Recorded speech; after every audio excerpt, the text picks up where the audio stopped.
أعوذ بالله من الشيطان الرجيم بسم الله الرحمن الرحيم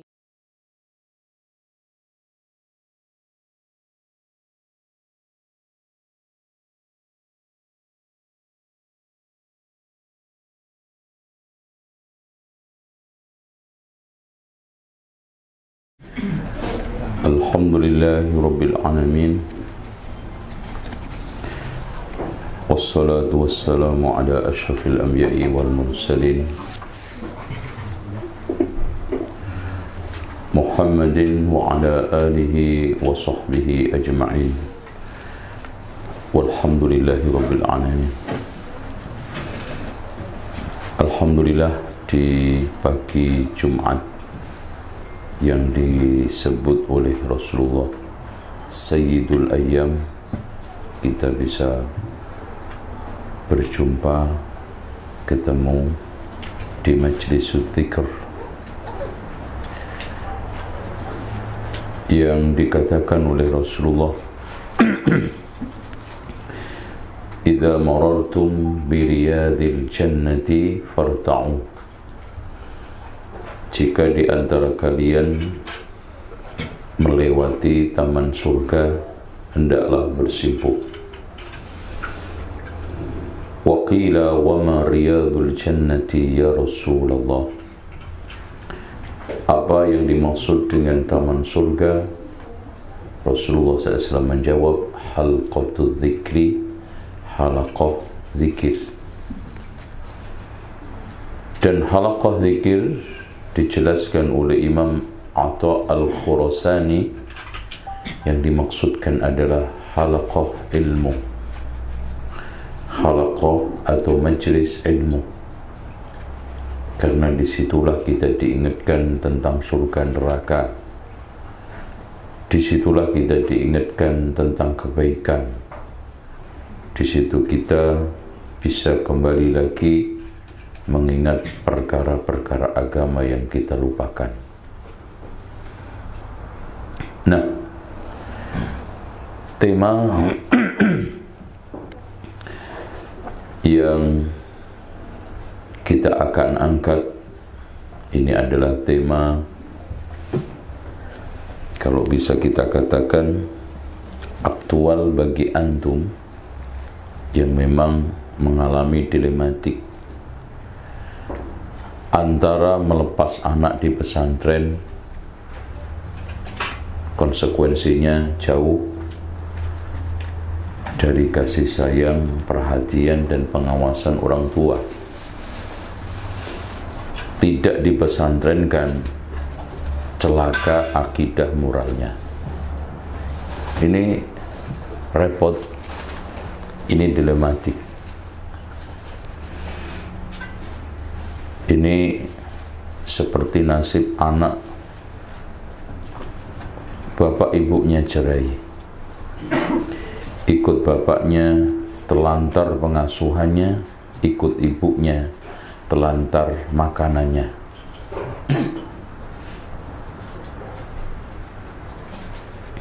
Nah, apapun yang terjadi, suatu fakta yang harus kita hadapi, termasuk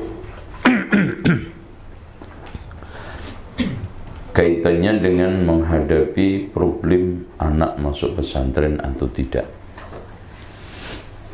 yang nanti kita akan bahas buku saya terakhir, 101 cara mudah mendidik keluarga. Nanti ujungnya di sini kalau jadi nggak masuk pesantren, ya, gimana 101 ini menjadikan rumah kita itu kayak pesantren. Kalau enggak, ya anak kita keluar gelarnya kampret karena gagal, ya. Sebelum saya membahas menimbang apakah rumah pesantren, saya ingin sedikit cerita dunia pesantren. Wa ma adraka ma pesantren. Dulu pada zaman awal-awal kewalian sebetulnya pesantren ini meniru mandala yang dibikin oleh kaum Hindu untuk mendidik, mengkader resi-resi yang siap untuk menjadi rohbaniyah. Nah, mandala itu bentuknya sangat sederhana. Kalau kita, antum tahu nggak gubuk-gubuk yang ada di tengah sawah? Setiap gubuk itu dihuni 5-10 orang. Dan itu masing-masing ada tentornya, ada pembinanya. Makanya saat diadop pertama kali oleh Syekh Maulana Malik Ibrahim yang mendirikan pesantren di daerah Gresik, tepatnya di daerah Leran, tapi modelnya masih pesantren kalong, pulang pergi. Kemudian sudah mulai mapan pada zaman Raden Rahmat mendirikan pesantren pondok namanya Ampel Dento. Dan istilahnya pun tidak dirubah dalam rangka untuk adaptasi, akulturasi, dan gak bikin kaget orang Jawa. Makanya tempatnya pemondokan dekat dengan Padepokan. Muridnya juga namanya santri, karena dulu di Mandala namanya cantrik. Makanya pengganti dalang itu namanya cantrik. Kemudian tempat untuk sholat pun dibiarkan namanya nggak usah jauh-jauh, langgar, karena mereka punya sanggar, gitu kan gitu. Sehingga ketika orang-orang diajak untuk sembahyang, sembah kepada Hyang. Kemarin sudah saya jelaskan agama Kapitayan yang memiliki tu, di atas tu ada Yang. Sang Yang Tunggal, Sang Yang Wenang, Sang Yang Manik Maya.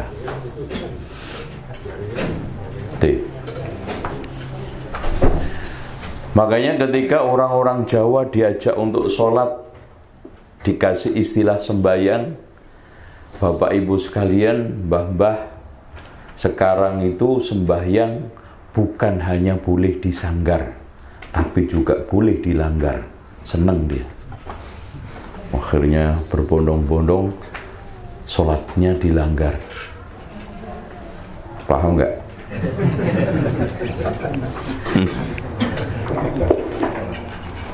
Minum dulu, Mas. Akhirnya beberapa tempat istilah-istilah juga didekatkan. Nah, kemudian semakin mapan ketika Sunan Giri mendirikan pesantren di Giri Kedaton. Bahkan muridnya bukan hanya level Nusantara yang dari Singapura, Filipina, Malaysia itu dulu masuk Nuswantoro, ya. Dari timur termasuk Raja Ternate Zainal Abidin, bukan saya ya, itu adalah muridnya Sunan Giri. Bahkan anaknya yang namanya Sunan Prapen disebut dengan Giri II itu berdakwah sampai timur Lombok. Makanya Islam yang dikembangkan di Lombok itu atas jasa Giri Kedaton. Sehingga sampai ada beberapa bahasa orang Lombok itu ngaruh bahasa Jawa. Itu. Cuman jasa Sunan Giri bersama anak-anak cucunya mengembangkan Islam di Lombok dirusak oleh anak agung karena menjajah Lombok, kemudian menularkan agama Hindu di sana.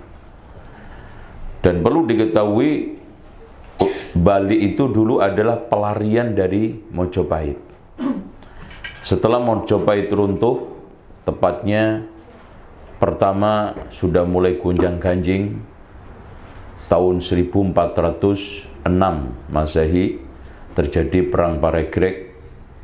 Kemudian setelah itu diserang oleh Girindrawardhana, yaitu Raja Keling Kediri, jatuh pada tahun 1478. Kemudian yang berkuasa akhirnya Girindrawardhana mengatasnamakan Prabu Brawijaya VI. Yang diserang ketika itu Prabu Brawijaya V, yang tidak lain adalah bapaknya Jimbun alias Raden Patah. Kemudian setelah itu Girindrawardhana karena membunuh patihnya namanya Udoro, maka anaknya kecewa, balas dendam, akhirnya Girindrawardhana dibunuh oleh anaknya Patih Udoro, akhirnya mati. Anaknya Patih Udoro mangkat menjadi raja, mengatasnamakan gelar Prabu Brawijaya VII. Sejak itulah dia kerjasama dengan Portugis.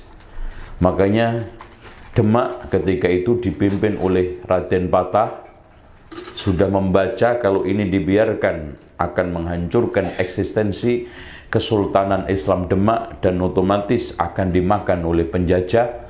Maka pada tahun 1518 diseranglah dengan pimpinan Panglima pertama kali Sunan Ngudung, akhirnya mati, diganti oleh anaknya Sunan Kudus, akhirnya menang. Cuman dalam proses peperangan Mojopahit dengan Demak penuh intrik mitos. Di antaranya Sunan Giri mengeluarkan keris Kolomunyeng. Kerisnya muter-muter nyerang. Apalagi badongnya Sunan Gunung Jati. Dikibas langsung keluar tikus jutaan nyerang kerajaan Mojopahit. Yang lebih hebat lagi ketika nyerang, kanan kirinya disulap menjadi lautan, sehingga pasukan Mojopahit bingung nggak bisa kemana-mana sampai kelaparan. Akhirnya lautan disulap menjadi garam, garam disulap menjadi beras, sehingga makan kenyang semua. Ya, ini semuanya horor. Ya, hadirin sekalian, dari situlah titik ide bikin pesantren. Walaupun sisa-sisa peninggalannya tinggal makam-makam saja, bahkan yang nampak sekali adalah pesantren di Tegal Sari miliknya Ki Haji Gasan Baseri. Gasan Baseri ini tepatnya di daerah Ponorogo, termasuk murid-murid yang lulusan sana, diantaranya adalah Bagus Burhan. Bagus Burhan ini akhirnya mengganti namanya setelah menjadi ibaratnya rohaniawannya kerajaan Solo, menamakan dirinya Raden Ronggo Warsito, yang banyak ide-idenya tentang Torekot Manunggaling Kawula Gusti. Orang itu kalau sudah sampai pada tingkatan tertentu, maka dia akan memiliki linuih kelebihan weruh sak jeruning karah, weruh sak durungi winarah. Tuh. Nah, hadirin sekalian, pesantren inilah yang masih bisa diusut jejaknya. Kemudian setelah itu muncul ribuan, ya, yang rata-rata di bawah organisasi Nahdlatul Ulama. Karena memang sejak awal punya stressing untuk mendirikan pesantren adalah NU. Adapun Muhammadiyah lebih menekunin rumah sakit, sekolah-sekolah full day pulang pergi. Nah, ternyata salaf mengadop antara NU dengan Muhammadiyah. Sebagian ada yang mondok, sebagian ada yang pulang pergi. Yang satu namanya boarding, yang satu namanya full day. Itu. Ini ngadop antara santri netep dengan santri kalong. Dikati bahasa Arab karena sudah orang tidak asing lagi, debut dengan ma'had, bahasa Inggrisnya boarding school. Itu. Nah, sekarang kita masuk ke dalam masalah. Kira-kira hidup pesantren itu kayak apa? Hadirin sekalian, ya terus terang, biar terang terus. Sampai hari ini belum ada konsep final tentang kepesantrenan. Saya sampai ketika punya ide expo pesantren, tujuan saya ingin mencoba untuk membuka ajang silaturahmi dan promosi sekaligus. Silaturahmi bukan hanya sekedar kangen ketemu individual, personal tidak, tapi silaturahmi manajemen, silaturahmi sistem, alias yuk kita duduk bareng-bareng membuat sistem yang ideal, kalau enggak minimalis ideal tentang pesantren. Cuman sampai Expo 1, 2, 3 itu belum maksimal. Bahkan mempertemukan model-model direktur-direktur antar pondok kayak mempertemukan air dengan minyak sulitnya. Ya, kayak mempertemukan dua madu. Biar melek maksudnya. Kalau begini kan melek yang ngantuk. Ya kalau contohnya langsam-langsam aja ya merem semua. Itu ya. Gitu. Nah, maksud saya yang belum digarap ya, makanya kemarin saya sampai mengadakan studi banding bukan keren-kerenan, walaupun dikatain orang keren-kerenan, ke Malaysia. Karena yang belum digarap adalah kurikulum keasramaan. Yang itu inti pondok pesantren. Yang banyak diurusin adalah kurikulum kesekolahan, kelas. Yaitu memang gampang dan itu sudah banyak contohnya. Apa yang dimaksud kurikulum asrama? Pak, sungguh sangat aneh. Hampir semua pondok kita dan pondok yang lainnya tidak ada kurikulum asrama. Padahal anak lebih banyak di asrama daripada di kelas. Itu. Inilah yang menjadi buah pikiran kita. Dan sudah mulai nampak, walaupun kita kesendirian. Sampai kemarin harus berisiko mahal. Saya bentuk tim kurikulum yang beranggotakan 5 orang, ya kita anggap nganggur. Tiap hari ngodok kurikulum itu, nggak ngerjain apa-apa. Padahal ketika saya membuat ide expo itu, kalau kita bisa ketemu antar mudir, nggak ketemu akhirnya mudar, kan gitu. Ya kan, mudir nggak ketemu jadinya mudar. Itu kita ingin bagi-bagi, coba indahnya kebersamaan. Kalau sampai bisa ketemu, kita bagi pembuatan kurikulum, akhirnya sampai modul. Pondok A ngerjain bahasa Arab, pondok B ngerjain fikih, dari TK sampai perguruan tinggi kalau bisa.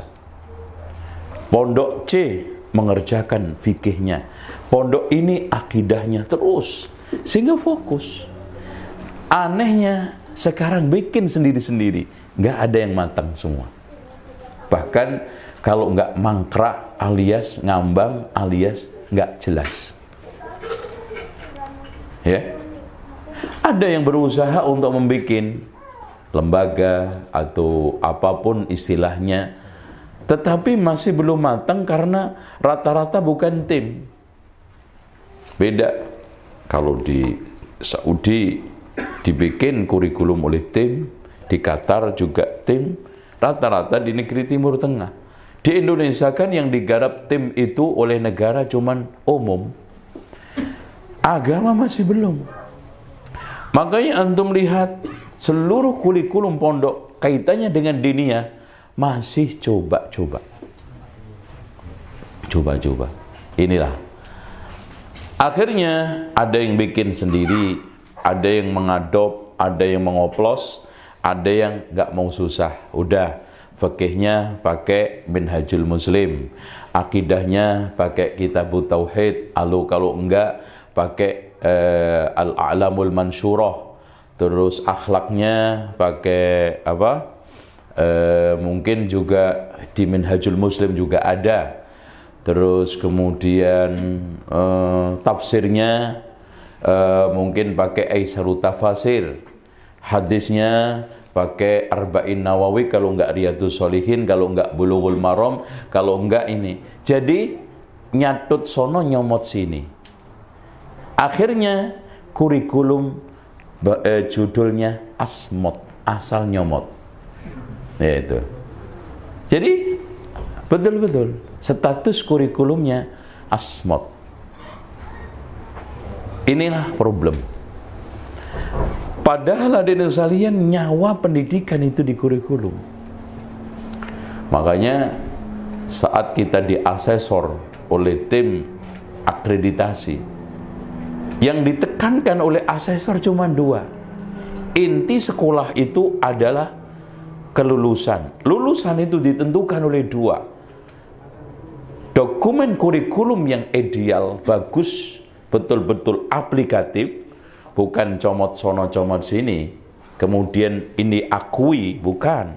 Yang kedua adalah adanya satu perpustakaan yang muwahhadah, yang apa itu namanya, apa sih Pak istilahnya, perpustakaan yang ya lengkap, mencakup TK sampai SD, SMP, SMA, atau keberadaan sekolah itu. Nah, maaf sekali, rata-rata dokumen kurikulum itu memang dari sisi administrasi lengkap, tapi lengkapnya kan nyomot sana nyomot sini. Yaitu kayaknya ini bagus deh, ambil. Kemudian setelah itu secara administrasi disampaikan ke asesor, nih Pak udah lengkap. Tapi apakah betul itu yang antum tulis, yang antum kerjakan, yang antum praktekkan, yang antum praktekkan itu yang antum tulis? Nah, bahkan hadirin salam, dalam tataran realita yang ditulis itu nggak pernah dipraktekkan di sekolah. Itu. Contoh, ada materi panahan, sampai lulus nggak pernah manah. Tapi di dalam laporan akreditasi ada panahan, lempar lembing, ya lempar piring ada. Itu. Ini namanya kurikulum yang tidak aplikatif karena asalnya mau tadi bukan dibuat untuk dijalankan, tetapi hanya ditulis untuk suatu kebutuhan akreditasi. Prakteknya ya asal, beda dengan. Padahal kalau kita bicara masalah ISO itu kan simpel Pak. Yang kamu lihat tulislah, yang kamu tulis praktekkan. Yang kamu praktekkan itulah yang kamu tulis. Itu ISO. Akhirnya simpelnya ISO. Nah itu kan gitu. ISO itu kan hasilnya bisa. Gitu. Nah ini, nah hadirin sekalian, soal masalah sosialisasi. Kadang hubungan antara sekolah, anak, orang tua kurang harmonis. Ini problem yang berikutnya. Ya. Pesantren itu dianggapnya oleh sebagian orang tua sebagai tempat cuci laundry manusia. Bahkan kalau bisa masuk penjahat, keluar malaikat. Itu rata-rata. Alhasil Pak, ketika anaknya keluar tidak sesuai yang diinginkan, yang disalahkan sekolah, yang disalahkan pondok, yang diomelin ustadznya. Nah walhasil aneh, lebih ajaib lagi, kalau dapat anaknya pinter, wah ini cocoknya di negeri 47 ini Mas. Bilang sama suaminya, itu yang nomor 2 itu yang buandel itu nanti dimasukin aja ke pesantren. Itu iya. Jadi alhasil ketika anaknya nakal, kamu kalau nakal nggak sembuh-sembuh, awas gue masukin pesantren loh. Itu diancam. Sehingga di sekalian, ketika anak masuk sekolah, lulus, membuat kenangan diari, selamat tinggal penjara suci.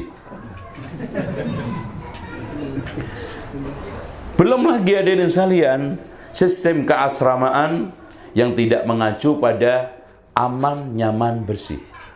Ini kaidah besar, ini asrama. Aman berarti di sini anak secara kerohanian, psikis, dia tenang, kerasan, senang, aman. Nyaman, zero insiden, bersih, alias fisiknya buat anak untuk tinggal itu pas. Itu. Nah, dengan sekalian, maaf, di sini rata-rata tidak terpenuhi, apalagi pesantren salaf. Kenapa? Yang rata-rata jadi musyrif adalah seniornya. Dan maaf, kadang satu komplek isinya 50 dijaga musyrif satu. Bahkan ada yang 100 musyrifnya satu. Mantep itu. Nah, kerjaannya musyrif akhirnya apa? Panik, kesel, emosi. Perasaan pada anak yang ada adalah bantah, ngeyel, berani. Alhasil rata-rata kalau pulang hasil pesantrennya sama maknya berani, sama ibunya berani. Karena terbiasa di lingkungan itu, plus saya itu merasa dibuang oleh bapak ibu saya. Enak aja bapak ibu saya tidurnya empuk, jalan sono sini, anak dibuang di pesantren kayak begini. Terjadilah protes sosial. Kecewa, mangkel, katanya merasa kurang dekat sama bapaknya, sama ibunya, kurang kasih sayang, macam-macam. Itu. Ya coba bayangkan hadirin sekalian, kehidupan pondok. Anduknya di tingkat 3, mandinya di tingkat 1. Mantep. Wah, itu keselnya kayak apa anak? Belum antriannya, kayak mau nyium Hajar Aswad, mau mandi aja itu. Jadi masuk sekolah jam 7, itu mandinya sudah jam 4. Ya Allah, saya itu kadang nangis. Subhanallah. Ya, baru tahu ceritanya. Makanya untuk ngarantina anak saya setelah dari pesantren itu butuh hampir 2-3 tahun. Jadi virusnya ditaklukkan. Ibarat kayak brimob baru ditugasin dari timur-timur. Itu harus dikandangin dulu supaya nggak beringas. Itu kan gitu. Masya Allah. Itu. Dan ini Masya Allah wakil. Nah, tuntutan memang antara kebutuhan dengan idealita selalu tidak sinkron. Coba bayangkan, satu pondok ngurus 900 aja berantakan, mau nambah 2000 umpamanya. Karena memang kebutuhan. Ya. Coba bayangkan hadirin sekalian, pondok saya diisukan pondok mahal. Karena nggak pernah punya pondok yang ngomong. Itu aja simpelnya. Mau ustadz mau ini, antum nggak punya bisa ngomong gimana ceritanya? Coba bayangkan Pak, kalau kita itu mau membuat satu pesantren yang betul-betul sesuai dengan keinginan orang tua, yang model pasrah. Padahal Pak, suksesnya anak, bukan pondok ya, suksesnya anak ditentukan oleh tiga substansi. Yang pertama anak 40%, sekolah 30%, orang tua peran 30%. Jadi memang paling menonjol adalah anak, di mana 40% motivasi belajar itu menentukan. Makanya saat testing yang paling menjadi stressing kita adalah ada nggak minat dari kedua belah pihak, yaitu anak dan orang tua sinkron. Karena ada kadang orang tua minat, anak tidak. Anak minat, orang tua ngendorin. Itu. Nah, hadirin sekalian yang dirahmati oleh Allah Subhanahu wa taala, dari sinilah akan terjadi perpaduan yang baik. Cuma antisipasi kita seperti pondok saya, semua saya anggap orang tua itu perannya kurang. Itu kaki kuda kita. Jadi kita tidak anggap orang tua itu berperan. Sebetulnya Pak, orang tua itu harus sekali hadir. Makanya kalau nggak bisa tahun ini, tahun depan, semua wali murid nanti kita akan inapkan 1 hari 1 malam.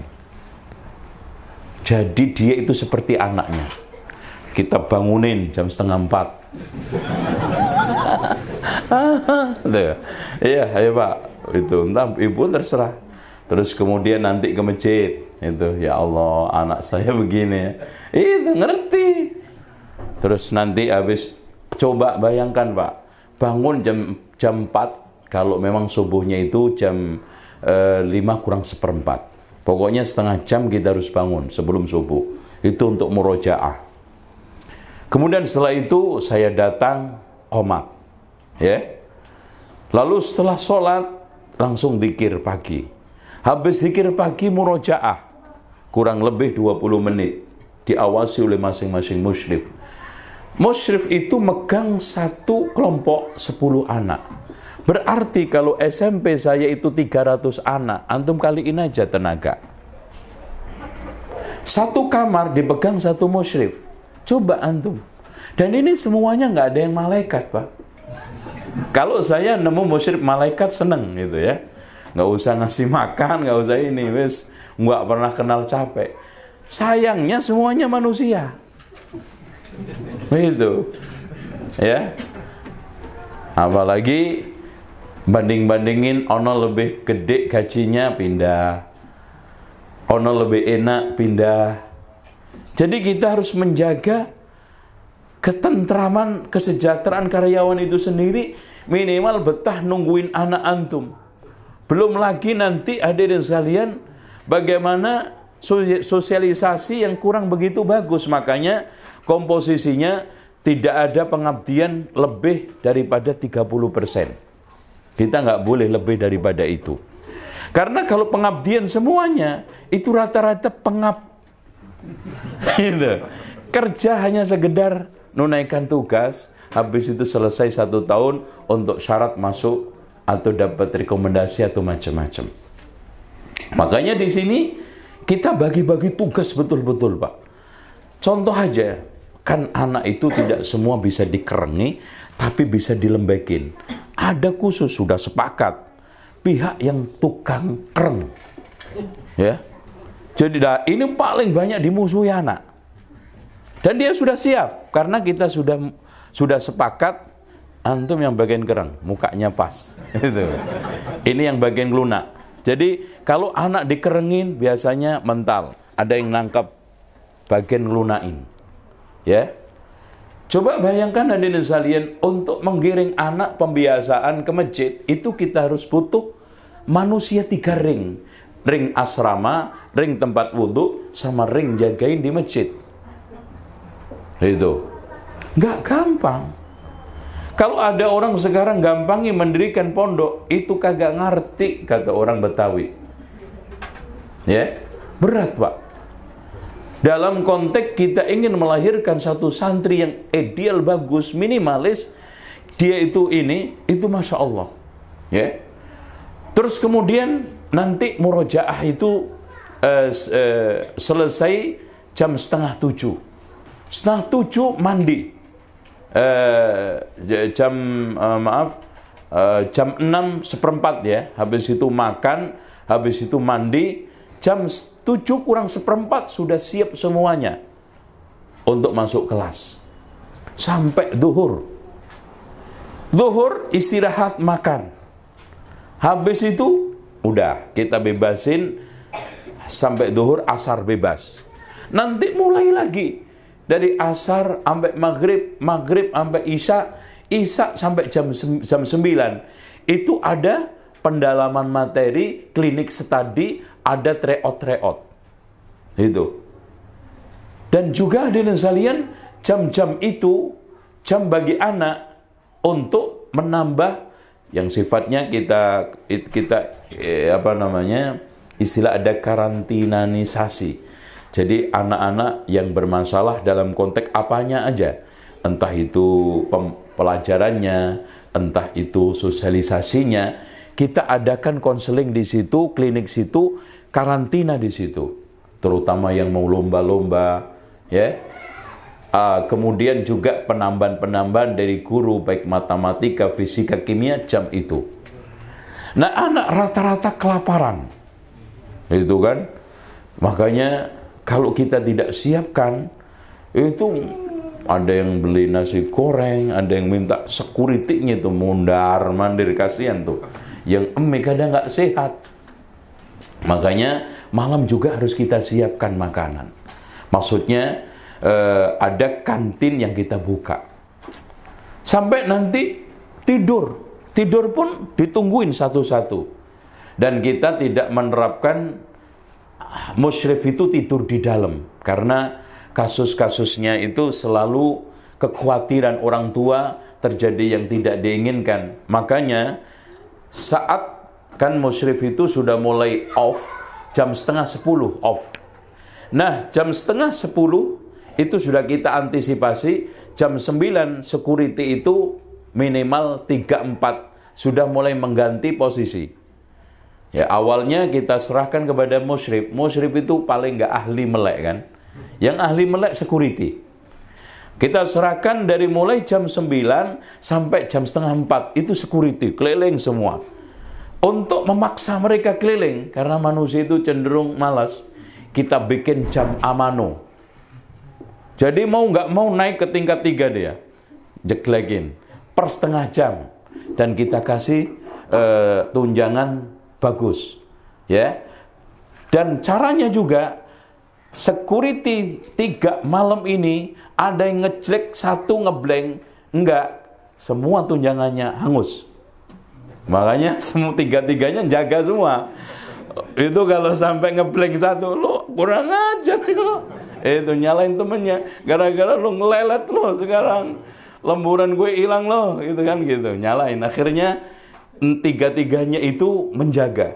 Jadi kita bikin sistem selama setengah jam sekali ini ada yang ngeblank aja sekali, hilang semua semalam itu. 3-3-nya ya lemburannya. Nah, ini ternyata efektif, ya. Lihat anak minimal ada benda jatuh, ada ini, dan kadang-kadang kita kerjai security-nya, ya, kita kasih putih-putih. Oh, Pak Ustadz, di kamar kantor Pak Ustadz itu sering suara. Wah, itu jin saya, Mas. Yang di itu loh Pak Ustadz, sering ada putih-putih itu, sinar begitu. Itu. Ya antum biar latihan berani gitu. Antum takut sama jin, gimana ceritanya? Kerjanya melek di malam, ya. Itu udah jangan cemeng loh, itu kan gitu. Itu. Jadi malam itu kadang kita cek, dan selalu kepala security-nya kita tanya bagaimana amanonya, bagaimana kontrolnya, yang penting kontrol. Karena ada beberapa gedung yang kosong kayak TK SD itu kalau malam kan nggak ada, itu harus kontrol terus. Nah, inilah. Kemudian nanti 3:30 sudah musyrif datang. Nah, ini beberapa kan security itu kita bikin datangnya nyicil. Nggak semua brek jam 9 datang. Ada yang datang 1 jam 9, ada nanti jam 9:30, ada yang 11, ada yang 11:30. Kita prediksi kalau dia datang jam 11:30, nggak mungkin langsung blek kan tidur. Nah, ini ada stand, sehingga yang sudah mulai awal capek, ini mungkin istirahat, ada yang ganti melek. Sampai nanti mentok subuh itu masih ada manusia yang melek. Itu. Ini kita bikin sistemnya. Nah, dan sekalian, nanti jam 3:30 atau jam 4 kalau ngelihat subuhnya di mana, waktunya melek lagi.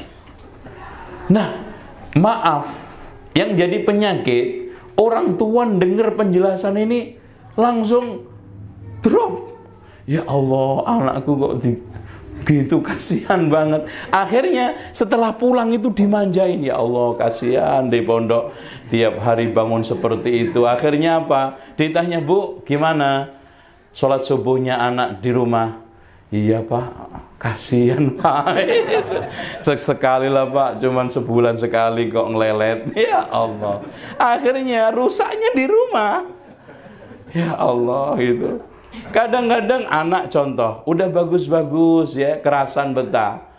Orang tuanya datang. Bu, ngapain bu? Ini pak, katanya anaknya kangen bu. Yang kangen ibu apa anaknya? Ngaku gitu kan. Wah, anaknya nggak ada masalah kok. Cuman memang kadang-kadang ketika datang bapaknya, ibunya nangis. Ya nah biarin aja, wong sebelumnya aja ketawa ketiwi itu. Nanti pulang ketawa lagi. Kamu giliran datang bapak kamu nangis-nangis itu. Biarin pak, saya kerjai. Itu. Jadi hadirin sekalian, itu suasana di dalam pondok. Nah, padahal nggak ada istilah berat. Adanya adalah kebiasaan. Sebetulnya, contoh, kalau anak itu sudah biasa setengah 4, jam 4 bangun, dan itu terulang-ulang, nggak ada masalah. Bahkan Pak, sampai hari ini, rontoknya anak kita itu hanya 2%. Yang keluar, itu pun karena sakit, karena mungkin pulang.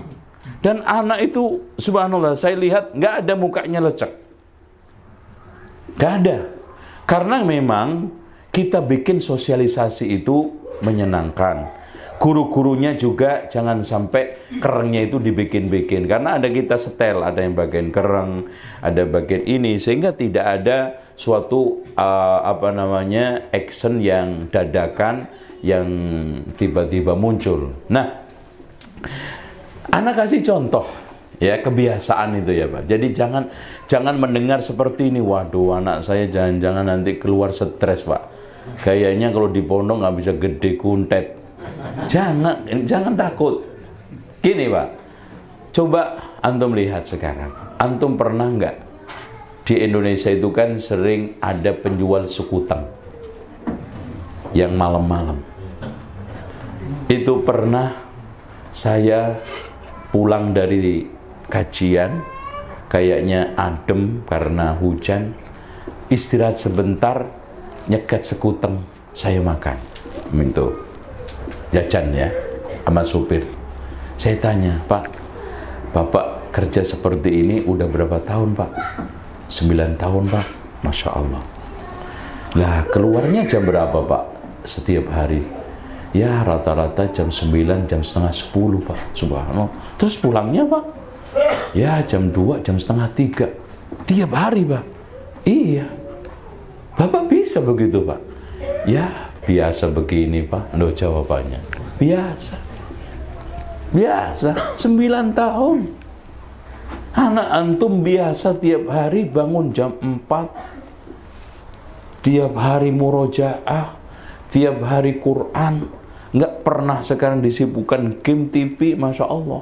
Jreng di pondok itu. Giliran pulang, jrot itu.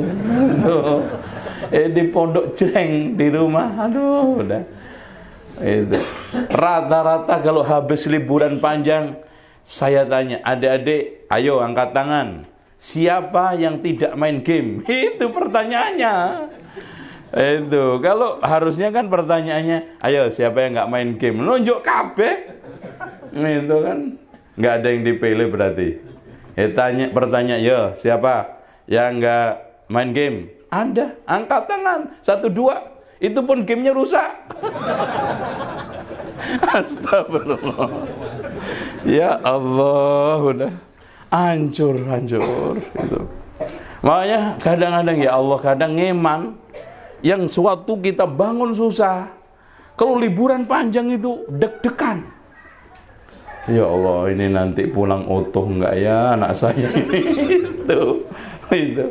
Itu kadang-kadang balik itu bentuk dandanan rambutnya. Dek, rambut kamu itu kok kayak kuda lumping gitu. Dari mana potongan kamu itu? Kadang-kadang juga celananya, namanya anak. Antum jangan menganggap anak itu final. Ya, potensi nanti dia keluar pakai pakaian jin. Ya. Terus kemudian pakai pakaian ala apa gitu. Anak. Yang ada orang tua adalah nggak bosan-bosan mengarahkan, nggak bosan-bosan memberikan bimbingan, alias gampangnya kata ibu-ibu cerewet demi kebaikan. Jangan mundur. Lah kalau orang tua nggak mau cerewet, ya ribet anak antum. Kalau kita setiap ada celah kita tegur. Gantian, ada yang ngerusi, ada yang ngelas, ada yang ngeras, ada yang ngelus. Itu. Jangan ngelus semua, ngeras semua. Hancur anak antum. Tuh, ketika umiknya ngerasin, kita panggil. Kamu kenapa tadi sholat subuh terlambat? Itu. Emang sakit? Tanyain. Yang tidak kalah pentingnya kita pahamkan kesalahan itu bahaya. Itu loh Pak. Yang kemarin ketika kita sampaikan kajian di mana itu tentang masalah menuntut ilmu, hikmah kenapa setelah Nabi Musa alaihissalam belajar akhirnya tidak terus bersama Nabi Khidir, karena Nabi Khidir melakukan sesuatu yang dianggap aneh di luar syariatnya Nabi Musa. Akhirnya dijelaskan Nabi Khidir kan, adapun saya memecah kapal ini loh.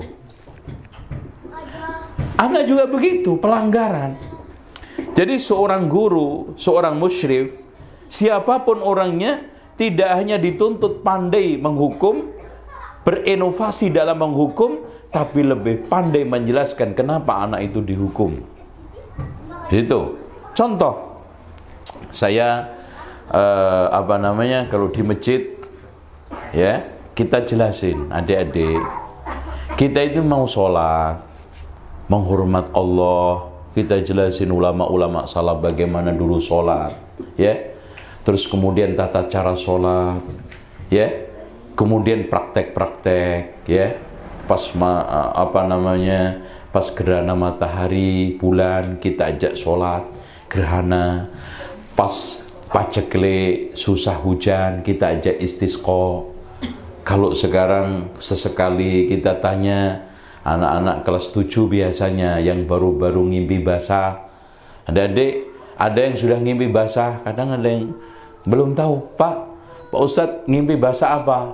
Itu antum pernah nggak naik kambing itu ngimpi itu, dia tanya, kita jawab, kita praktekkan mandinya, kita praktekkan tayamumnya, kita praktekkan bagaimana wudhu yang sesuai dengan sunnah, termasuk menggunakan air, termasuk boros air ya. Ini semuanya memang sulit Pak, sulit. Oleh karena itu membangun afeksi itu lebih sulit daripada kognisi. Kalau kognisi kecerdasan, antum kursuskan aja 2 bulan beres so. Apalagi sekarang bagaimana membangun sisi-sisi yang lain. Makanya kecerdasan emosional, kecerdasan spiritual, kecerdasan intelektual itu harus berjalan sinkron, seirama. Nah ini yang kita bangun dalam pendidikan pondok ya. Nah hadirin sekalian, sisi-sisi kelemahan ini kita akui juga ya. Kelemahan pondok itu pasti ada. Pertama tadi, orang tua jarang ketemu. Makanya di sini kita ya yang di dekat Jabotabek ya kita kasih ngunjungin boleh kapan saja, tapi yang ada aturannya adalah sebulan sekali, dibawa pulang sekali. Tapi yang rumahnya jauh otomatis ya pulang ke rumah siapa aja, refreshing ya, ikut sono ikut sini, tapi tetap harus ada pengawasan. Kita harus tahu si anu ini begini-begini. Nah kadang-kadang ada yang nggak mau kemana-mana. Ini dari mana dek? Papua. Lah ini Kalimantan. Yuk sekarang pergi sama saya, kita ajak makan bareng-bareng. Itu karena kalau saya ada waktu kita ajak ya. Lagi ini lihat kasihan kan, yang lainnya pada sono sini, ini cuman duduk aja. Kamu udah makan belum? Belum Pak Ustadz. Mau nggak makan? Ya kita ajak. Kadang-kadang kita ajak jalan-jalan ke mall ya, beli sendiri ya. Itu. Kalau saya terus jebol no dek, kan gitu. Itu. Yang penting kita ada semacam sosialisasi bagaimana kita itu dekat dengan anak. Jadi kita ajak makan, kita awasin adab makannya anak ini bagaimana. Itu bukan hanya sekedar makan kenyang selesai, enggak. Kita dalam proses makan itu juga kita pertahankan pendidikan. Kita ajak kalau safar, sopan santun sama temennya, terus ketika makan bagaimana adabnya, sampai termasuk ketika sopan santun sama yang penjualnya, ya, masuk ini ngucapin salam nggak anak ini? Itu kita coba detek lewat itu. Dengan demikian, pendidikan pesantren itu bisa kita dapatkan minimalis ideal. Nah, kelemahan juga ada anak-anak itu kalau sudah SMP, Pak, gini, anak tingkat TK bawaannya itu nyenengi. Ya, nyenengin, Masya Allah, lucu, seneng gitu. Nah, SD ngeseli. Waduh, Masya Allah, kalau udah SD, ya Allah, habis cucian disetrika, diberantakin. Pedaknya, umiknya diwur-wur nengkan, tembok dicoretin. Nah, itu SD ciri-cirinya, ya. Jadi anak TK itu nyenengin, SD ngeseli, SMP nyusai. Nah, itu. Nah, SMA apa? Ayo, itu. SMA apa? Hah? Itu. SMA itu lebih daripada nyusai ngeseli. Ya. Karakter anak SD itu makanya Allah Rasul memberikan suatu arahan, muru auladakum bis salati wa hum abna'u sab'i sinin. Perintahlah anakmu, ya. Karena anak umur SD itu adalah gemar main, penasaran, senang eksplorasi. Itu. Kalau TK itu hanya sekedar menguasai, mengeksplorasi lingkungan sekitarnya. Makanya anak lebih banyak kita sibukkan hal-hal yang sifatnya seperti bongkar pasang, seperti menata, seperti permainan. Ada istilahnya, apa sih istilahnya? Allah. Jadi masak-masakan, ya. Kadang-kadang seakan-akan anak itu punya anak, gendong bayi. Itu peran, ada peran besar, ada peran kecil. Itu aja. Makanya di negara-negara Eropa, pendidikan itu kalau TK, yang paling penting kemandirian. Bukan hanya Eropa, aslinya Islam begitu. Jadi anak itu nggak penting bisa baca tulis. Makanya TK saya terapkan yang penting kemandirian. Pipis sendiri, ya bisa. Pakai baju sendiri bisa. Bahkan kalau di Jerman ketika saya ke sana itu, latihannya itu naik tram sendiri, naik kereta sendiri, naik bus sendiri. Tapi infrastrukturnya memang memadai. Kalau di Indonesia, ya hilang anakku. Wah, metro mini kok itu. Itu mau anakku nang di masa sih, nyampe mana ini? Jangan-jangan naik di Pulau Gadung, turunnya di daerah sono Ulu Jame, itu kan gitu, ya. Itu kemandirian. Karena maaf kadang-kadang anak kita kelas 3, 4 SD aja pipis masih gitu kan. Ini, nah untuk mengenalkan tulisan huruf yang paling penting aplikasi suasana, kondisi dan alam. Contoh, anak supaya kenal apel. Kita kenalkan huruf. Sebutkan buah-buahan yang awalnya huruf A. Apel. Itu. Jadi anak ini aplikatif, bener tahu apel. Jangan kayak antum dulu belajar bolak-balik. Ini Budi, ini Bapak Budi, nggak pernah tahu mana budinya, ya kan? Itu. Harusnya, ayo anak-anakku sekalian sebutkan organ bangunan yang awalnya huruf P. Pintu. Nah, ini pintu, ya. Inilah sentra. Makanya kita terapkan sistem sentra untuk TK sama SD.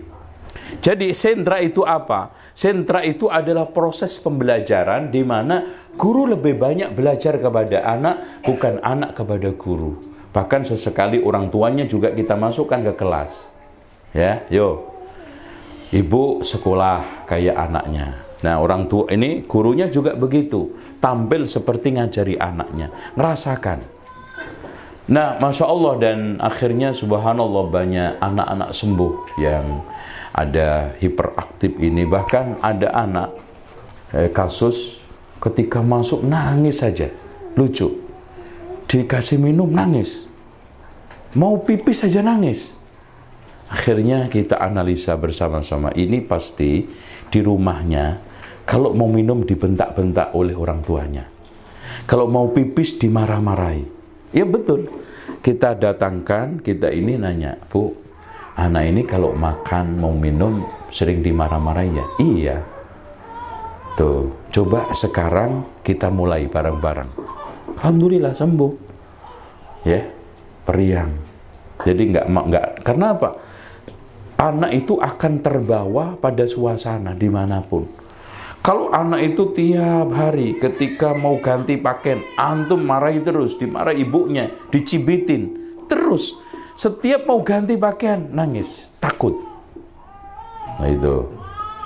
Terus kemudian sistem sentra itu adalah kelompok per kelompok.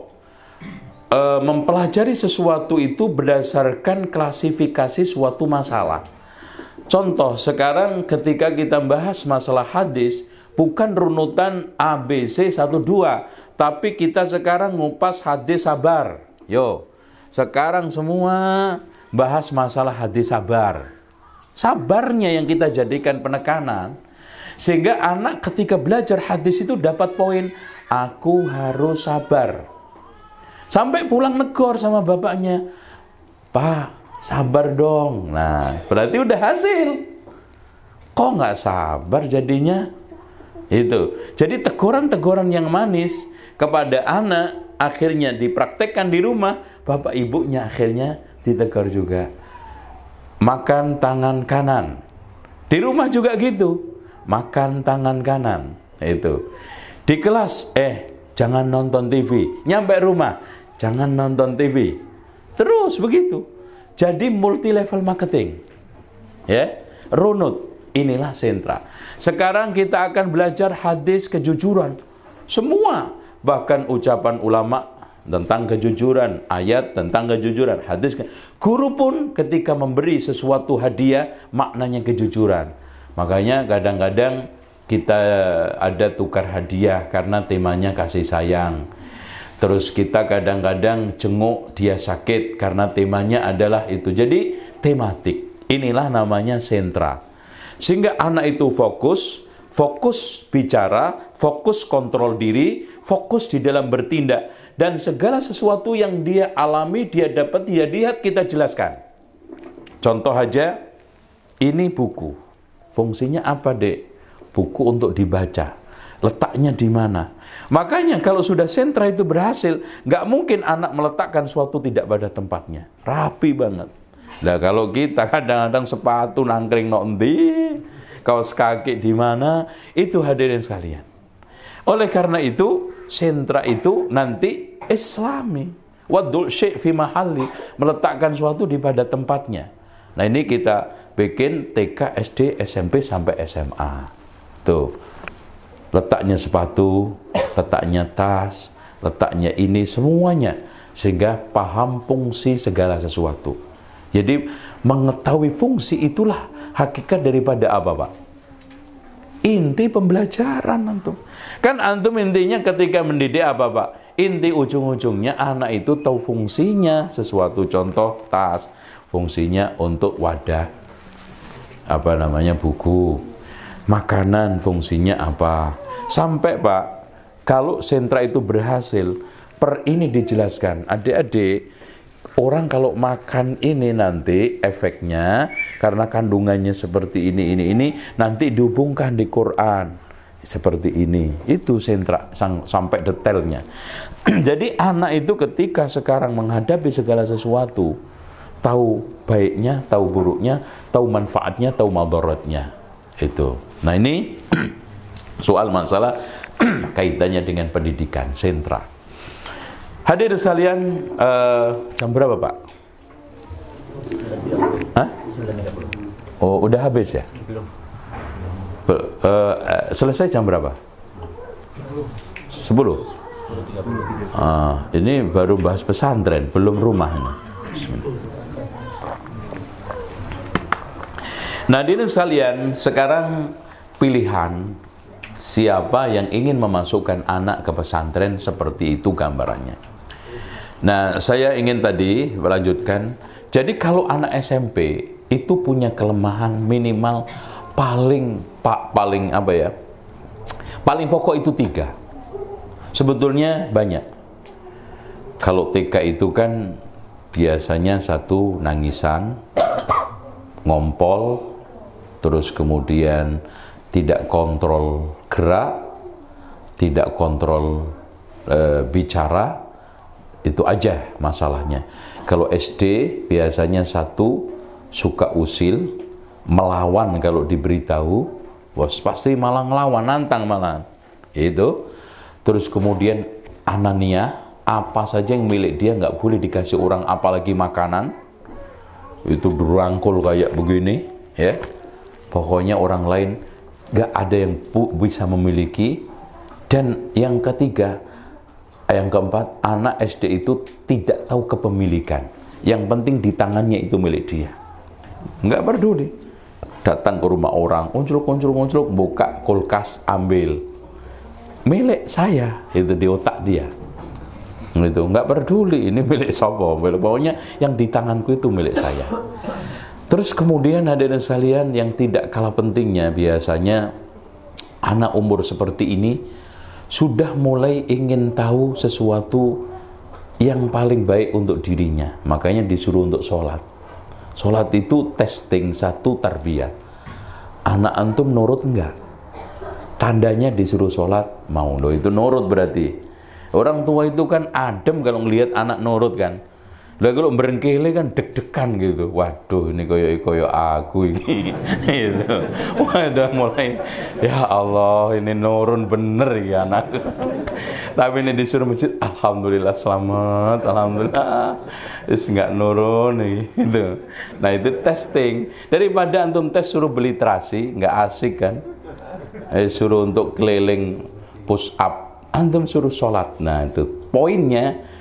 Bersama Allah dia sudah sejak kecil, bersama orang soleh di masjid sejak kecil terbentuk sosialisasi, senang rumah Allah, plus pendidikan tadi. Inti daripada kita punya anak itu testingnya, baiknya itu ditandai nurut, itu loh Pak. Lah orang tua-tua dulu kan, alhamdulillah Pak, anak gue nurut banget nek dikur. Nurut, gitu. Suruh sholat. Nah, terus kemudian kenapa anak itu punya sifat tadi? Karena usil eksplorasi. Contoh dibeliin mainan, pasti rusak. Ada orang tua kadang, kamu diberi mainan baru 5 hari sudah rusak. Ini nggak rusak berarti anak sampean nggak beres itu. Ditonton gini aja. Itu. Atau kasihin bapaknya, pasti awet 2 bulan. Itu. Simpen aja di meja. Namanya anak rusak itu bener anak antum berarti. Kalau dibeliin mainan rusak berarti anak antum itu waras. Sehat normal tandanya anak antum normal kalau dibeliin mainan rusak itu. Kalau nggak rusak berarti nggak normal. Antum harus mulai ancang-ancang nih, harus ke psikolog ini. Dibeliin mainan mobil-mobilan ke auto, wah ini nggak beres. Itu. Nah SMP itu 3. 1 paling males, masya Allah, malesnya mentok, udah pokoknya. Kenapa? Itu bukan tanpa dasar. Karena SMP itu sedang pertumbuhan dan perkembangan bareng-bareng. Hormonnya sedang menanjak, tubuhnya sedang mulai bongsor cepet, sehingga bawaannya malas saja. Pengennya nyantai. Apalagi kalau udah ada game, udah nggak ada yang boleh ganggu gugat. Udah disuruh main game 5 jam betah itu. Suruh sholat, itu kadang muter Pak. Kok di sini masihan lo? Itu entar gitu kan gitu. Entar balik. Entarnya kapan itu? Loh, kamu di sini lagi nih. Muter aja. Itu kadang anak-anak yang kelas 7 belum kebentuk itu kan, kalau dikiring dari asrama, ini anak nggak ada di masjid, ternyata di kolong sembunyi deh. Ngapain kamu di sini? Ayo pergi ke masjid. Itu. Muter. Karena itu bawaan hormon. Perkembangan itu kaitannya dengan kejiwaan, psikologinya, pertumbuhan badannya sedang lagi drastis, sehingga bawaannya malas, berat, apa-apa ini. Terus kemudian anak SMP itu paling tidak tahu apa yang terbaik yang harus dilakukan. Makanya bawaannya apa aja itu berantakan. Kita ngecek ke asrama itu, ya Allah, Dek, ini sempakmu itu nanti gimana? Kadang-kadang nyantol di sini, ini kita kasih apa namanya tempat-tempatnya itu hilang semua. Yang lebih hebat itu gayung sama ember itu seminggu sekali pecah. Ya, kadang-kadang nggak tahu kalau diangkat ada airnya dibanting itu pasti pecah. Ini angkat drop pecah. Udah itu. Pokoknya laporannya itu CLS Cleaning Service, Pak, paling banyak ketika saya cek ember sama gayung pecah. Pak, antum makan apa? Ini Pak, enggak Pak, anak-anak itu loh Pak. Masya Allah, ember itu dipindah-pindah itu. Jadi seminggu rata-rata. Jadi kalau ada ember umur seminggu, itu ember paling kuat di dunia. Di pesantren. Trek, dibanting di ini. Kadang-kadang subhanallah, ya, itu kemarin itu kan gitu, kan baru dibikin, umur seminggu Pak, puter nggak karu-karuan semuanya. Akhirnya saya kumpulin di masjid. Alhamdulillah, nggak ada yang berani ngulang lagi. Itu kita kasih pressure. Itu nggak karu-karuan, coba bayangkan bentuknya keran itu, ada yang jungkir sok, ada yang ini, itu. Pintu apalagi. Memang anak SMP itu tidak tahu ini bahaya, ini manfaat, ini boleh, ini nggak boleh. Yang ada adalah udah kadang lapor kepada ibunya, Bu, sepatu saya hilang. Padahal dia nenteng sendiri, duduk-duduk di depan kantor saya, ninggalin baju. Ya Allah, ini baju ini kalau bagus enak gue warisin ini kan gitu. Itu. Kadang-kadang gitu, baru minum green tea itu ditinggal itu. Ini butuh arahin terus. Tapi kadang-kadang kita tegesin. Siapa yang seketan, alhamdulillah. Kita di sini Pak. Jadi kita mencoba untuk mengorek anak sejujur-jujurnya. Dan alhamdulillah sampai saat ini belum ada anak yang nggak jujur untuk kita korek melakukan kesalahan. Ya, kita harus punya trik. Ya, contoh ketika anak itu ninggal buang botol di depan kantor saya di masjid. Ayo, siapa yang tadi ninggalin botol di depan kantor saya? Dengan berbagai macam, alhamdulillah, angkat tangan. Kita ingin mendidik. Ya jangan diancam-ancam, apalagi mau digorok yang nggak bakal ngaku. Kita bangkitkan kejujuran dia. Ya, dari mulai dia sekarang ini melakukan kesalahan ringan, sedang, berat. Itu di dalam masalah kejujuran, di dalam masalah anak. Nah, yang selanjutnya juga nomor 3, seneng ledek-ledekan. Ini penyakit SMP. Itu sampai kadang-kadang, Pak Ustadz kan mau umroh. Kenapa Dek?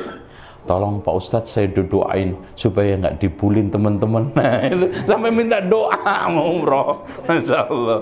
Ya Allah, ini kadang-kadang muter aja lakonnya itu. Nah, ini lagi. Kadang kita panggil sembuh 2 minggu, kumat lagi. Ya, namanya pendidikan. Proses pendidikan itu Masya Allah Pak. Dan kita nggak boleh capek. Itu.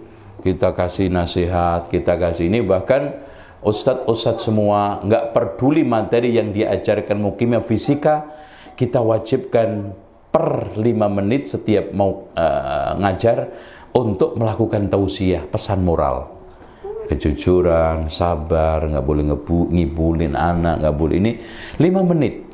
Nah makanya di sini saya selalu katakan, di sini nggak ada yang nggak ustadz, semuanya ustadz, semuanya guru agama. Yang milah-milah guru agama umum itu Belanda. Nggak ada. Di pesantren saya istilah guru agama, guru umum.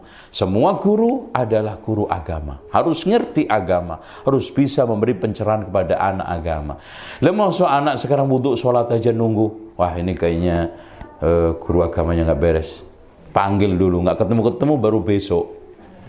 Padahal salahnya sekarang. Lucu banget. Guru kimia harus bisa negur, Dek. Sholat kok begini, wudhu kok begini. Nggak boleh, nggak bener nih. Nih caranya wudhu, praktekin. Gitu. Inilah aplikasi dalam masalah. Nah, pendidikan kalau SMA itu biasanya anak punya watak keras kepala. Kenapa itu muncul? Karena dia sudah ingin membangun ideal yang tidak boleh diganggu orang. Makanya dia ingin mencoba untuk menunjukkan jati dirinya bahwa saya itu ada, saya itu bisa. Akhirnya apa? Nampak apa yang sudah diyakini itu nggak bisa dirubah, keras kepala. Makanya di sini ketika sama anak TK, SD, ajaklah bermain, anak SMP, ajaklah belajar adab, anak SMA, ajaklah berteman. Tuh.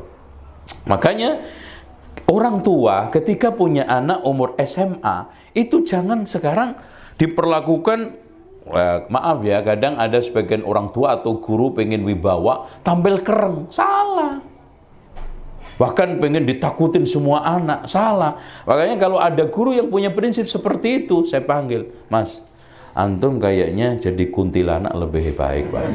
Daripada jadi guru, lo ingin jadi orang ditakutin aja kok susah antum. Jadi aja gondoruwo, pasti ditakutin sama sekampung. Antum di sini harusnya menjadi guru yang disenangi anak, dekat sama anak, tapi wibawa. Itu kita bangun. Bagaimana? Makanya dari sekalian, dari mulai TK sampai SD, ya. Kalau anak ketemu saya, nggak ada yang takut. SD, TK, malah ngejar-ngejar, ya. Karena kita bangun bahwa kita itu bukan makhluk penakut, ya. Nakut-nakuti enggak. Kita itu dekat, terutama SMA. Kenapa? Makanya Pak, kenapa banyak anak-anak SMA itu akhirnya liar, mencari komunitas rusak. Karena di rumah tegang, di sekolah kereng. Nggak nemu. Sosok teman saya ini nggak ada. Ajaklah berteman, deketin. Kenapa? Makanya guru-guru, mursyid-mursyid itu duduk, ngobrol, nanyain. Itu subhanallah ternyata membangun banyak ekspresi anak. Potensi anak itu tergali. Semangat anak belajar tergali dari mursyid-mursyid yang mendekatin itu, guru-guru yang dekat. Yaitu. Dengan demikian, kita itu nggak usah mengesankan, wah pokoknya kalau pimpinan model itu kalau bisa, santri itu nunggu senyumnya model itu 3 tahun sekali nggak dapat. Nah ngapain? Ya, itu makna model yang wibawa. Santri itu sampai kangen senyumnya guru ini, pimpinannya, gurunya. Ya Allah, padahal Rasulullah mengatakan kita itu disuruh sering senyum, ya. Termasuk sedekah adalah walau antal akhaka biwajhin thalik. Sehingga di sini prinsip 5 menjadi jargon sosial kita. Sopan, santun, senyum, sapa, salam. S5. Kita letakin di banner-banner semua dimanapun. S5. Sopan, santun, senyum, sapa, salam. Kita praktekin. Mau anak, salam, assalamualaikum. Kita salaman, jabat tangan, tegur, sapa. Jangan jadi suman, selumut, selamat, suman, selumut, enggak negur, enggak. Gimana ceritanya anak? Itu. Ya kita kadang capek, Pak. Masuk masjid disalamin anak. Keluar masjid disalamin anak. Ya, puluhan begitu. Ya enggak apa-apa. Ini pendidikan. Jabat tangan aja dapat pahala kok.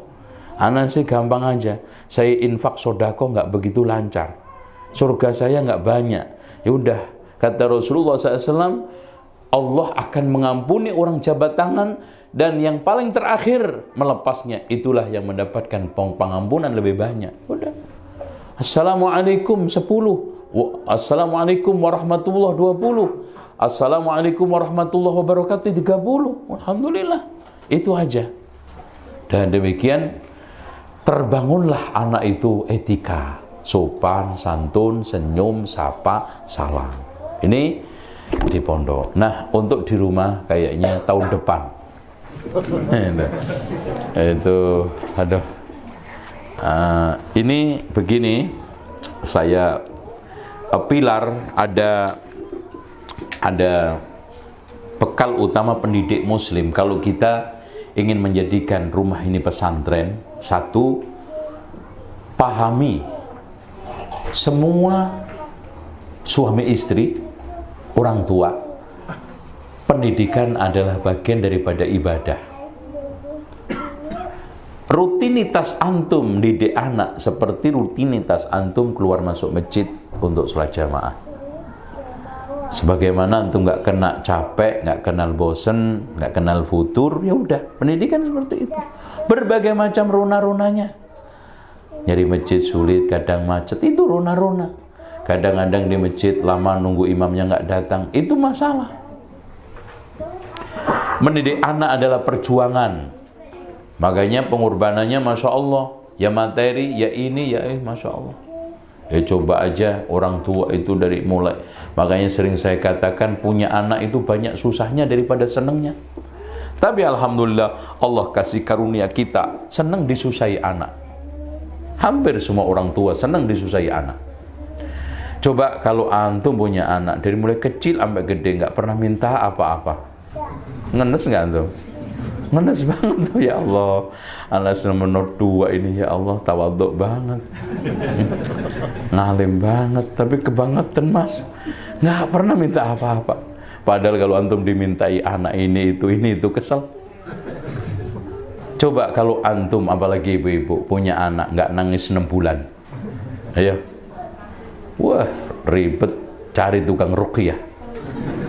Pak Ustadz, tolong anak saya diruqyah Pak Ustadz. Lah kenapa bu? Nggak nangis Pak Ustadz. Lah bagus bu. Kalau nangis itu kuwesel kok, ya kan? Alhamdulillah nggak nangis. Gimana Pak Ustadz? Alhamdulillah 6 bulan nggak denger nangisnya anak. Jadi nggak berisik itu nggak asik katanya. Nah, orang tua, subhanallah. Utamakan keteladanan. Nah ini pendidikan keteladanan Pak. Katanya Profesor Dr. Zakia Derajat, 74% proses pendidikan pembentukan anak dari keteladanan orang tua. Tuh, ya. Laki perempuan, contoh kecil. Orang tua ada yang nasihatin anak supaya nggak ngerokok sambil ngerokok. Nah, ya. Kamu jangan kayak bapak.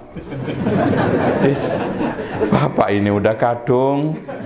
Ya sebentar lagi juga nggak lama. Kamu ini masih ada harapan besar. Subhanallah. Udah orang tua betul-betul ini lucu. Kalau saya itu, dulu itu sudah kepaksa. Saya dulu sebetulnya nggak mau ngerokok, cuman gara-gara pergaulan. Tapi kamu sekarang ini calon ulama dan mondoknya ini sudah hafal 20 juz. Ya, kalau bisa jangan kayak bapak. Itu disuruh ke masjid sampai sarungnya dipelintir. Bapaknya nongkrong di rumah malah. Nggak usah dikebukin. Bapaknya aja ke masjid, yuk ikut nggak sama Abi? Sekali nggak kena, sekali 2 kali. Alhamdulillah.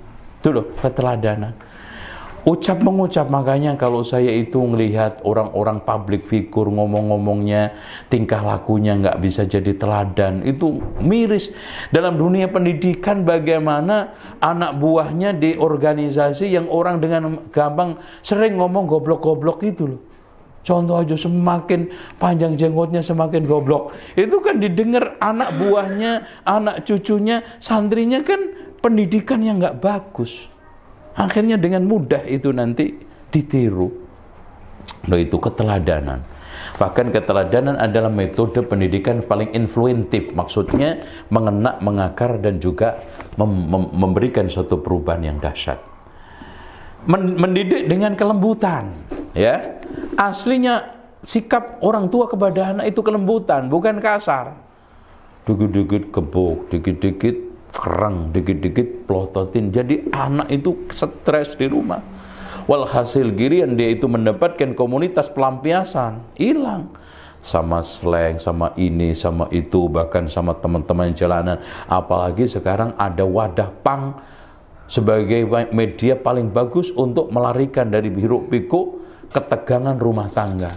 Makanya banyak anak-anak yang masuk pang Itu lah kurang dikit 5, kalau jadi panglima enak. Ini pang tok, 5-nya nggak ada. Ya, hancur anak kita. Tuh. Jangan mencela anak. Ya. Mendoakan buruk, dikata-katain, stres Pak. Anak bakal minder. Anak akan berpenampilan pengecut, picik, dan tidak bisa melakukan sesuatu yang terbaik untuk dirinya karena serba disalah-salahkan. Makanya ada ketiga kesalahan orang tua. 1, menjadikan anak bak raja, diperlakukan seperti raja, selalu dilayani dan nggak pernah bisa salah. Itu ya, ada. Ada sebagian orang tua melakukan kesalahan, memperlakukan anak bak raja yang serba dilayani, nggak pernah dinyatakan salah. Kalau disalahkan selalu cari pembenarannya orang tua. Ketiga, menjadikan anak sebagai sasaran kesalahan juga. Ono piring pecah yang ditunjuk si anu. Ada baju hilang paling si anu. Ada sandal jebot paling si anu. Ini hancur juga anak Pak. Ya, ada sebagian orang tua dikit-dikit nyalain anak tertentu. Nah, ketiga, anak tidak pernah dikenalkan susahnya hidup. Sesekali aja nyuci mobil bareng. Tuh, minimal ngatur-ngaturin itu loh, selangnya itu didik.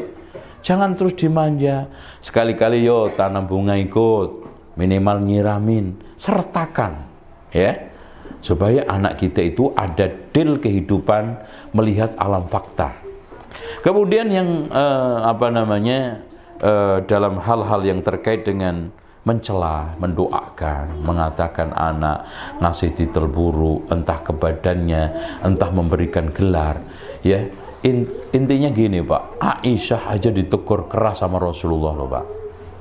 Ketika saat bepergian, kendaraannya Aisyah kosong dikit, sementara bawaannya Sofiyah penuh. Akhirnya kata Rasulullah, usul wahai Aisyah, bisa enggak barangnya Sofiyah sebagian dititipkan ke kendaraan kamu? Enak aja, barangnya Yahudi pendek itu nggak mau. Yahudi pendek. Akhirnya Rasulullah mengatakan, laqad qulti kalimatan law muzijat fil bahri lamazajathu. Wahai Aisyah, kamu sungguh telah mengatakan suatu kalimat, kalau digunakan, dicampurkan di lautan akan memperkeruhnya. Ini bagaimana Rasulullah mendidik, menegur, mengarahkan. Ya. Selanjutnya, amsik alaika lisanak, tahan lisanmu. Anak gagal ujian, rapotnya turun, tahan lisan antum. Apalagi hanya sekedar nominal rapot, antum gundah gulana. Kenapa? Kalau antum hanya gundah karena nominal, anak antum turun rapotnya, berarti Anda sedang mencetak manusia kalkulator. Anak kalkulator. Waspadai media perusak. Nah ini. Bahkan Syekh Muhammad Ibnu Shalih Al-Utsaimin memasukkan orang termasuk khianat, menipu. Ketika menjelaskan sabda Rasulullah, "Ma min 'abdin muslimin yastar'ihi lahu ra'iyatan yamutu yawma yamutu wa huwa ghashin li ra'iyatihi illa haramun 'alaihi raihatul jannah."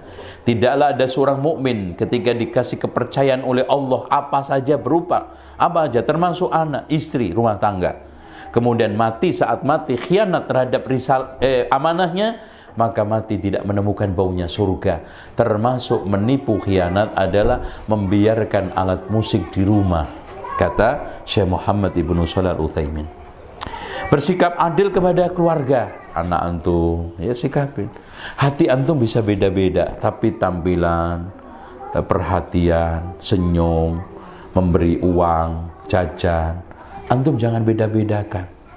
Mentang-mentang yang mukanya mirip disayang, ini anakku welek ini, nggak tahu ini dulu turunannya sopo, akhirnya ditelantarkan. Itu emang yang bikin siapa loh, gitu kan, gitu. Ya namanya anak itu kadang-kadang nularnya ke bapaknya, ke ibunya, kadang lompat ke kakeknya. Lah jauh kan, untung kakeknya ganteng. Itu ya namanya nasib itu. Dan muka itu kan nggak ada yang bisa pesen. Ya antum jangan diskriminasi hanya karena tampilan, ya, hanya karena Contoh aja Pak, dulu anak saya yang pertama itu subhanallah hatam Iqra itu ketika sudah TK udah hatam. Lah adiknya mau masuk ke Imam Bukhari itu belum TPA sama sekali, belum selesai Iqra-nya. Kita lihat secara zahir, ya gimana kamu ini kalah sama kakak kamu kan gitu. Ternyata setelah masuk pondok 30 juznya lebih duluan adiknya daripada kakaknya. Itu kelas 6 SD sudah selesai 30 juz. Kakaknya baru 1 SMP. Loh kan? Jadi kita nggak bisa menganalisa anak di dalam proses perjalanan itu, nggak bisa. Wah, ini anak begini, ini antum terima sebagai anak gini Pak. Tidak ada anak yang lemah, yang ada adalah anak yang belum mampu menggali kelebihannya. Itu di benak semua pendidik harus tercetak, harus termaktub, harus terekam di dalam benak kita. Ketika memandang anak, tidak ada anak yang lemah, adanya anak yang belum mampu menggali kelebihannya. Bersikap adil kepada, bijaksana dalam memberi hadiah. Jangan tergesa-gesa ingin memetik hasil. Ya kadang-kadang SMP ini TK, SD, SMP belum nampak, ya, masya Allah. Hidayah di tangan Allah pada akhirnya. Gini Pak kan, Nabi Nuh aja akhirnya tidak bisa menunjuki anaknya. Ya, Nabi Ibrahim juga akhirnya tidak bisa mengawal ayahandanya sampai ke surga. Begitu juga Rasulullah tidak bisa mengembalikan Abu Talib kepada jalan hidayah. Bukan Rasulullah gagal, bukan Nabi Nuh gagal, bukan Nabi Ibrahim gagal, tidak. Yang penting sudah usaha. Makanya Nabi Nuh nggak pernah disalahkan Allah karena anaknya nggak masuk Islam, dan Nabi Ibrahim juga nggak pernah disalahkan Allah karena istrinya nggak masuk Islam, karena sudah usaha. Inilah yang penting, kita itu usaha, didik anak, ngarahkan anak tanpa kenal patah arang, tanpa putus asa, terus ulat kerja keras. Nah, berdoalah akhirnya kita serahkan kepada Allah. Rabbana hablana min azwajina wa dzurriyyatina qurrata a'yun waj'alna lil muttaqina imama. Nah, dari ayat ini juga kita bisa ambil kesimpulan, Pak. Inti daripada pendidikan, tujuan utama waj'alna lil muttaqina imama.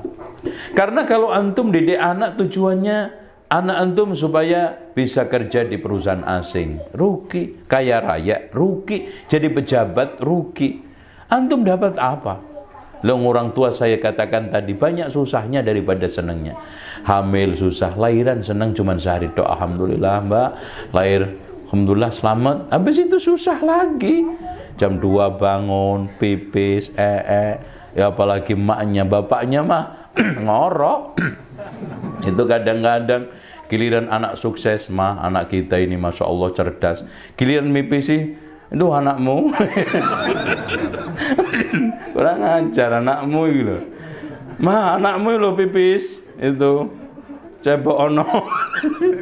Nah anakmu itu, anakkah kita mana? Harusnya anakku, anakmu, anak kita semua gitu loh. Itu. Nah hadirin sekalian, kemudian coba lihat setelah gede TK, masya Allah kadang-kadang survei sampai 5 TK kagak ada yang cocok. Akhirnya maknya, bapaknya sampai patuh. Nih turunan kamu nggak pernah senang sekolah.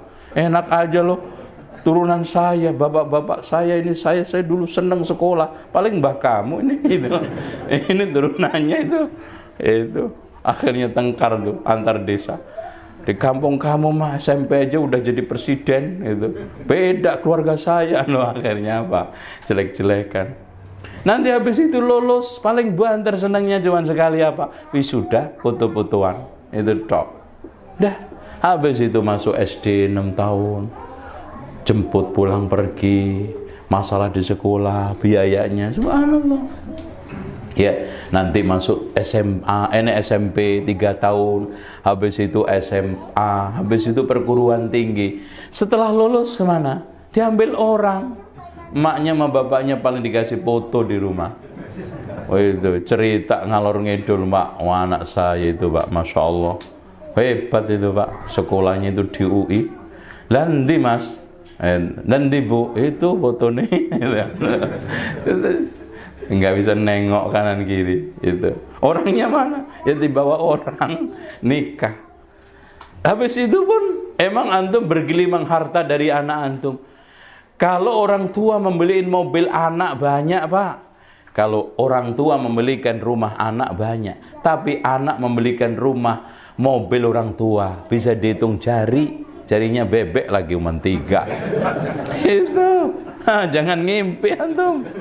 Anak kita ada orang punya anak jadi polisi bintang 3, paling banter kilimi topiknya ke rumah itu. Masya Allah, diletakin di almari buat pajangan itu, senengnya Masya Allah tuh Pak.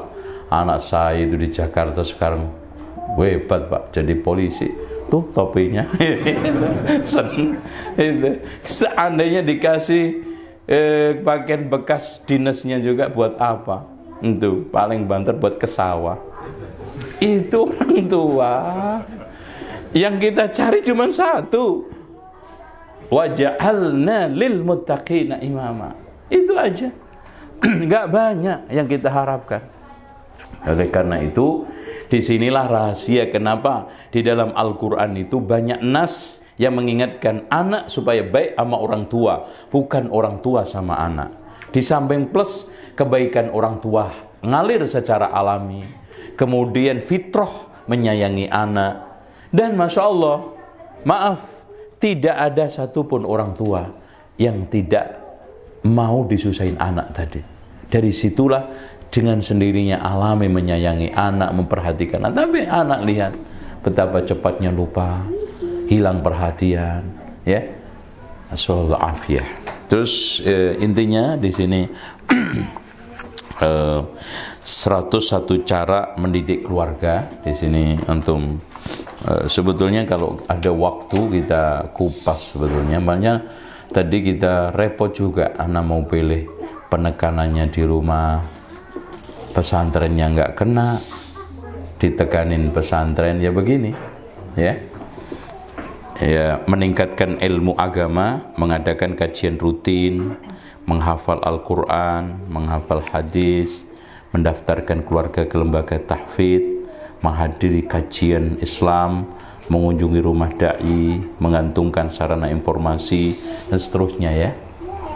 Ya, contoh aja, kalau antum melihat anak antum susah diajak sholat, tulis aja di spraynya itu, nggak sholat masuk neraka, gede gitu, pelototin tiap hari begini. Wah, minimal ada peringatan, mau tidur sholat, bangun lihat tulisan sholat.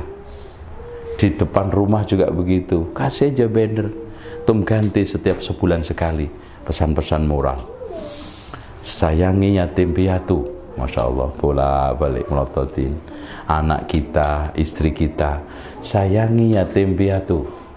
Udah ganti lagi besok, sesekali hadis, jangan panjang-panjang hadis.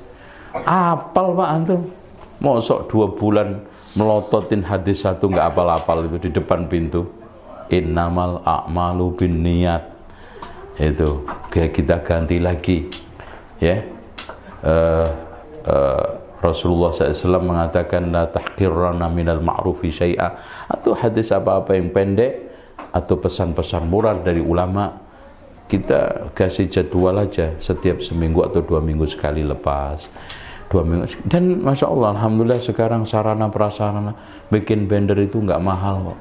Kita bikin yang terang, jelas, menarik, letakin depan pintu. Bahkan zaman dulu aja Pak, ulama udah melakukan itu. Padahal sarana mereka apa sih? Di depan rumah, untuk menghilangi moral yang jelek. Serakah, jangan serakah, tulis. Ganti lagi, jangan sombong. Ganti lagi, jangan ujub. Ganti lagi, jangan merokok. Loh kan hilang rokoknya insya Allah itu. Mau apalagi bawahnya kasih tengkorak, rokok mati, gitu kan gitu. Wah itu udah insya Allah 2 bulan kapok itu insya Allah. Demikian Saya kira nggak perlu ada tanya jawab, karena nggak ada yang bertanya maka nggak perlu dijawab. Saya kira itu ya. Karena sholat zuhurnya jam berapa? 11.30. Ya udah pas sekarang kita siap-siap sholat. Insya Allah. Intinya saya ingin akhiri bahwa anak adalah buah hati, belahan jiwa, kebanggaan orang tua. Anak bisa menguntungkan tapi juga mencelakakan orang tua. Al-waladu mabkhalatun majbanatun majhalatun mahzanatun. Anak itu bikin bodoh orang tua, bikin pengecut orang tua, bikin bakhil orang tua, bikin susah orang tua. Supaya tidak seperti itu, maka pendidikan yang benar, tarbiyah yang serius. Peran kedua orang tua tidak boleh saling lempar. Kehadiran orang tua, ayah terutama. Banyak orang yang ngaku-ngaku ayah hanya setelah punya anak. Ini tak ubahnya seperti orang baru bisa memegang bola, langsung ngaku pemain bola. Ayah hadir ketika hanya anak butuh uang. Ini seperti ayah ATM. Hadir ketika dibutuhkan uang saja. Sehingga mental ayah banyak kotak, sibuk dengan koran, televisi. Terus akhirnya komputer, kotak, koran, televisi, komputer. Ketika dikelui istri, Pak, tolong tunggui anaknya, ikroknya, sibuk televisi. Kalau enggak, koran. Kalau enggak, komputernya. Sehingga banyak anak-anak yang yatim sebelum ayahnya meninggal. Karena belum ada tidak adanya sama aja. Ada ayahnya juga enggak hafal Al-Quran. Setelah mati juga enggak hafal Quran. Bodoh.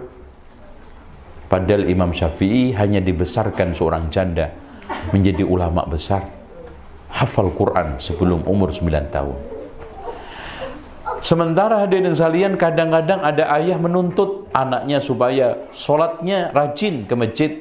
Tak tahu ayahnya, anaknya sedang junub, anaknya sedang haid, tidak dikasih pengajaran. Ayah model apa ini?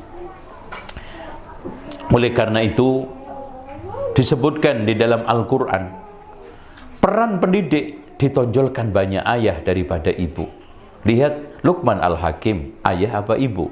Yakub, Ibrahim, dan juga tokoh-tokoh pendidik yang ada di dalam Al-Quran dan Sunnah banyak melibatkan ayah daripada ibu. Dan kata Imam Ibnu Qayyim, rusaknya anak banyak dipengaruhi oleh ayah daripada ibu.